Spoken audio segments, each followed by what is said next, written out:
Hey guys, it's Jensen, and today I'm going to be doing the mid-year book freakout tag. 2020 has been a really good year for me. I am already 4 books ahead of schedule on my Goodreads reading challenge, so I'm excited to take a look back at the books that I've read so far. A quick disclaimer that I'm not doing every single question for the tag just because there were a couple that I didn't have an answer for, but without further ado, let's get to it.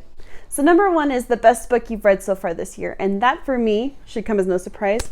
Test of the Road by Rachel Hartman. I loved this book. It was a 5-star read for me. I just loved the characters, particularly the main character. I loved getting to know her. I loved the way the author peeled back the layers so we got to see the kind of character that she was, and I just felt like I knew her really well by the end of the book, and I'm excited to see where she goes in the next book. So yeah, that's my favorite book of the year so far, and we shall see by the end of the year if it has been topped. So question 2 is the best sequel that you've read so far, and I don't read a lot of sequels, I don't read a lot of series, but I did have an answer for this one. A Rule Against Murder by Louise Penny, which is the 4th book in the Inspector Gamache series. This is the most recent one I've read. I've only read 1 through 4. And this one was really good. It was pretty typical. I feel like these books have become a little bit formulaic. It's a mystery, so they have to follow a certain formula. But I did enjoy the sort of side stories. There's one particular side story in here where there's a betrayal, and that was really gripping for me to try to figure out who was committing the betrayal, and there were a lot of cool twists and turns.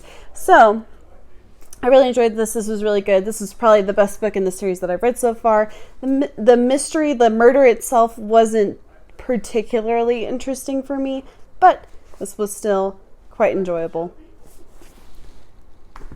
Number 3 is new release you haven't read yet but want to. That for me is Beach Read by Emily Henry.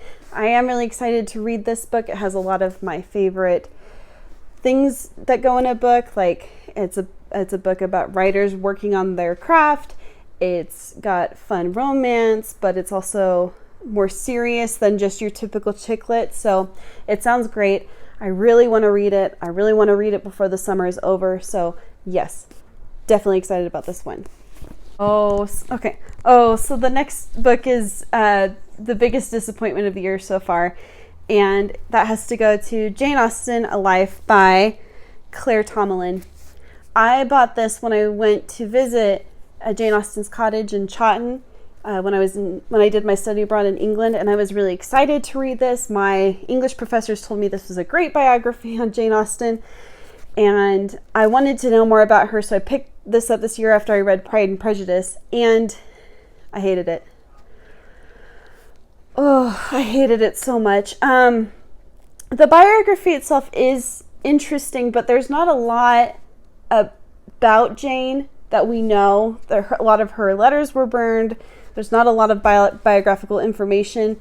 So the author tries to make assumptions through Jane's writing and her books, and in particular she makes attempts to be a literary critic and to interpret the books, and I just did not appreciate the way she was interpreting the books because it felt like she had honestly never read them. Her conclusions about the books didn't make sense to me.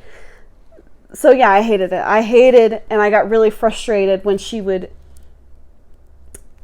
try to be a literary critic because I was like, no, you have no idea what you're talking about. But so yeah, this was really disappointing. The biographical stuff itself is good, but I did not like this. Okay, so the next one is Biggest Surprise. That would be Lincoln in the Bardo by George Saunders. I wasn't sure what to expect from this book. I saw the structure of it, and because I mentioned the structure is it's a bunch of citations from other works and quotes from characters, and it's just compiled to make up a narrative. And so it was really interesting, and I thought it would be a really quick read for me. And I ended up really, really loving this, and I loved it more than I think I thought I would. And in particular, I decided to listen to the audiobook, which was a big surprise because the cast was just so amazing, with people like Nick Offerman and Lena Dunham and Don Cheadle and Julianne Moore, and just a bunch of amazing people. So this was a fantastic treat for me, and I was not expecting to read the audio or listen to the audiobook while reading, but I just added to the experience, and so this was a great experience reading this.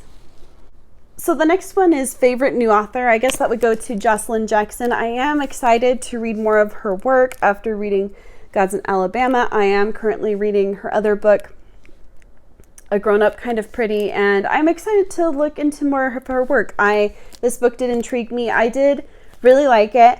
I haven't really had an author that this year that I found that I just want to dive into everything that they've written. So this is the closest answer I could come up with. But yeah, I'm excited to read more of her work. I didn't absolutely fall in love with this book, but I am intrigued. So we'll see. Okay. All right. Number 7 is newest favorite character. And again, I'm going to do Tess of the Road.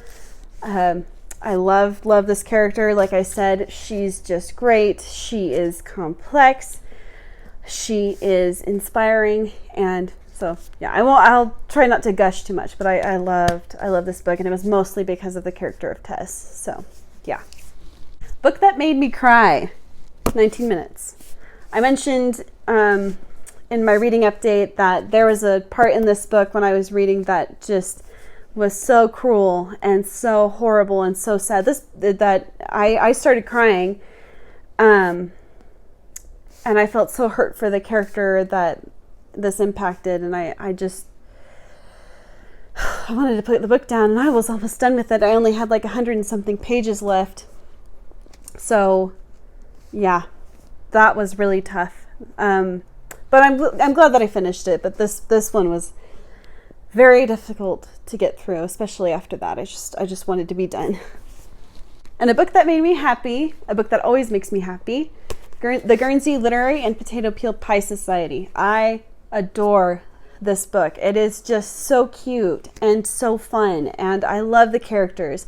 If you don't know what this is about a girl, and this is set after World War II, I think. World War II. Yes. And she is a writer, and she is looking for her next inspiration for what to write. She's currently doing a book tour and is trying to figure out what to write next. And then she receives a letter from someone one day who lives on an island in the English Channel called Guernsey, and he had gotten her information from a book that she had that was once hers, and her name and information was inscribed in it, and he had written her asking for another book because he couldn't get access to it where he was. And they start a correspondence, and eventually she finds her story and the people on Guernsey and what they went through during the war. So this book is just absolutely delightful. Again, the characters are great. It's about people who love books and cherish them and love discussing them. So yes, I love this book. And the movie's really good too. Second to last question, most beautiful book you bought this year. That would probably be Bellwether by Susanna Kearsley. I bought this solely because I had to have this cover. It is just gorgeous. I love blue covers. I like Susanna Kearsley. I've read a few of her books before, and she's a great writer. This one, I believe, has something to do with forbidden love, and it ends tragically, and as the story unfolds, you find out what happens. So I'm really intrigued by the premise, but I definitely bought this for the cover. It's just gorgeous. And the last question is, what books do you need to read by the end of the year? What books don't I need to read by the end of the year? I'm a mood reader, so I don't really have a strict TBR on like what books I need to read this year, but I did narrow this down to just the number one book that I want to read before the year is over, and that is The Bromance Book Club by Lyssa Kay Adams. I just know that I'm going to love this. I really want to pick it up. I think it's going to be so cute and so funny, and I see it on my bookshelf and I want to pick it up, and I just haven't yet, and I really want to before the year's over. But I've talked about this a few times, so I'll just briefly describe for anyone who doesn't know what this is about. This is about a Major League Baseball player who is on the brink of divorce with his wife, and then he runs into a group of guys who have saved their marriages and improved their relationships by starting a bromance book club where they read romance novels and discuss them. So it just sounds hilarious and awesome. Especially, I love romance novels, and the fact that they're dissecting romance novels to help them in their marriages just sounds really interesting to me. So yes, I'm so excited to read this. I need to pick it up soon. So that was the mid-year book freakout tag. I think that's the first tag I've done on this channel. So thank you so much for watching this video. I post videos every Wednesday and Sunday, and I'll see you next time. Bye.